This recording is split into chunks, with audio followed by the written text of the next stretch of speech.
IDTV మన ఉనికి మన వాణి. నమస్కారం. ప్రస్తుతం ప్రపంచం మొత్తం కూడా ఒక్క సమస్యని ఎదుర్కొంటుంది, చమురు లేదా గ్యాస్. ఇరాన్ పై చేస్తున్నటువంటి యుద్ధం కారణంగా అటు ఇరాన్లోను, కువైట్, ఖతారు, గల్ఫ్ దేశాలలో ఈ ఆయిల్ రిఫైనరీ స్టేషనర్స్ కానివ్వండి, లేకపోతే ఆయిల్ని వెలికి తీసే ప్రదేశాల మీద, లేకపోతే కనుక ఈ గ్యాస్ రిఫైనరీ స్టేషన్స్, గ్యాస్ నిల్వలు ఉండే ప్రదేశాల్లోనే ముఖ్యంగా వీళ్ళ విధ్వంసం అంతా సృష్టిస్తున్నారు. అటు ఇరాన్ మీద గల్ఫ్ దేశాలు, లేకపోతే కనుక అమెరికా, ఇజ్రాయెల్.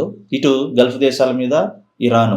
ఎక్కడెక్కడైతే ఆయుధ స్థావరాలే కాకుండా కూడా ఆర్థికంగా బలహీనపరిచే, ప్రపంచాన్ని ఆర్థికంగా బలహీనపరిచే అతి ముఖ్యమైనటువంటి బ్లాక్ గోల్డ్, అదే మన చమురు నిల్వలు, అలాగే గ్యాస్ స్టేషన్స్ కూడాను. ముఖ్యంగా వీటిని టార్గెట్ చేసుకుంటూ ఇటు ఖతారు, కువైట్, సౌదీ అరేబియాలో, ఇటు ఇరాన్లోనూ కూడాను, ఇరు దేశాల్లోనూ కూడాను ఈ ఆయిల్ నిల్వల మీద విధ్వంసం సృష్టిస్తున్న పరిస్థితి. దీని కారణంగా దాదాపు 40 నుంచి 60% ఆయిల్ రిఫైనరీస్ అన్నీ కూడా ధ్వంసం అయిపోయి మళ్ళీ ఎప్పటికీ అవి రికవరీ అవుతాయి, మళ్ళీ యథాస్థితికి ఎప్పుడు వస్తాయనేది తెలియని పరిస్థితి. ఒకప్పుడు ఈ ఆయిల్ రిఫైనరీ స్టేషన్స్, ఆయిల్ని వెలికి తీయడాలు, గ్యాస్ స్టేషన్స్ని, గ్యాస్ నిల్వలు ఉంచే స్టేషన్స్ కానివ్వండి, గ్యాస్ ప్రొడ్యూస్ చేసే ఈ టెక్నాలజీని అభివృద్ధి చేసుకోవడం కానివ్వండి, దాదాపుగా 17 ఏళ్ల నుంచి 20 ఏళ్ళు పట్టిందనమాట. ఈ వ్యవస్థను రెడీ చేసుకోవడానికి, మార్కెట్ చేసి నిరంతరంగా ప్రపంచానికి ఆయిల్ సరఫరా, గ్యాస్ సరఫరా చేయడానికి దాదాపు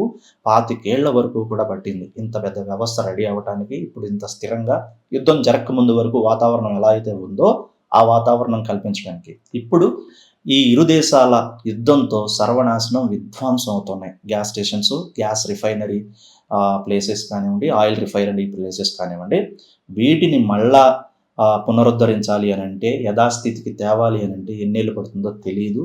అప్పటి వరకు కూడా గ్యాస్ కొరత, అలాగే పెట్రోల్ కొరత మాత్రం కొనసాగుతూనే ఉంటుంది. ప్రస్తుతానికి ఇతర దేశాలు ఏవైతే ప్రభుత్వాలు అధికారంలో ఉన్నాయో, మన భారతదేశంలో ఇప్పుడు బీజేపీ కానివ్వండి, అటువంటి సమస్యలు రావు, నిల్వలు ఉన్నాయని చెప్తూ ప్యానిక్ కాకుండా ప్రజలందరూ కూడా ఒక్కసారి వెళ్ళి ఈ గ్యాస్, పెట్రోల్ స్టేషన్స్ మీద మూకుమ్మడిగా పరిస్థితి రాకుండా ఉండడం కోసం కంట్రోల్ చేస్తున్నప్పటికీ, నిజానికి వాస్తవానికి గ్రౌండ్ లెవెల్లో ఆ పరిస్థితి లేదు.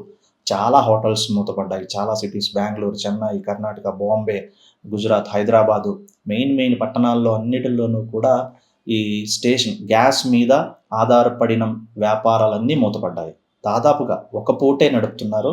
చాలా చోట్ల గ్యాస్ సర్చార్జెస్ యాడ్ చేసి ఫుడ్ కోర్ట్స్ నడుపుతున్న పరిస్థితి, బళ్ళు నడుపుతున్న పరిస్థితి. కొన్ని బళ్ళు అయితే కంప్లీట్లీ క్లోజ్. మొత్తానికి ప్రపంచం మొత్తం కూడా ఈ పెట్రోల్ అండ్ గ్యాస్ సంక్షోభాన్ని మాత్రం పెద్ద ఎత్తున ఫేస్ చేస్తుంది. ఎప్పటికీ సమస్య తీరుతుందో తెలియదు, కానీ మళ్ళీ పాత రోజులు వస్తాయా? కంప్లీట్గా పెట్రోలు, గ్యాసు మూతపడిపోతే ఎలక్ట్రికల్ మీదే ఆధారపడాల్సి వస్తుంది. దానికి తగ్గ పవర్ను కూడా పవర్ కన్జ్యూమ్ కూడా ఎక్కువే, ఛార్జెస్, వాటినన్నిటిని ఎలా ప్రొవైడ్ చేస్తారు? ఇప్పటికిప్పుడే అంత పెద్ద సంక్షోభాన్ని ఎదుర్కోవడానికి దేశాలు, ఆ దేశ ప్రభుత్వాలు రెడీగా ఉన్నాయా అంటే అదొక పెద్ద క్వశ్చన్ మార్కే. ఎలక్ట్రికల్ వాహనాలు పూర్తిగా అందుబాటులోకి వచ్చి ఒక పెద్ద రెవల్యూషనరీ ఉందా అంటే అది కూడా పెద్ద సమస్య. ఇప్పుడిప్పుడే భారతదేశం లాంటి మన దేశాల్లో అయితే మాత్రం ఎలక్ట్రికల్ వాహనాలకి కొంచెంగా డిమాండ్ పెరుగుతూ వస్తుంది. ఎందుకంటే దానికి తగ్గ స్టేషన్స్ కావాలి, ఎలక్ట్రికల్ ఛార్జ్ పాయింట్స్ కావాలి, సప్లై కావాలి. సో ఇట్లా చాలా బ్యాటరీస్ క్వాలిటీ, అవి ఎన్ని రోజులు, ఒక్కొక్క వాతావరణానికి తగ్గ ఒక్కొక్క వెహికల్ రన్ అవుతూ ఉంటుంది. వీటన్నిటిని చూసుకుంటే కనుక ఇప్పుడున్న పరిస్థితుల్లో ఒక్కసారిగా ఎలక్ట్రికల్ వైపు మూవ్ అవ్వాలన్నా కూడా అది అసాధ్యమే.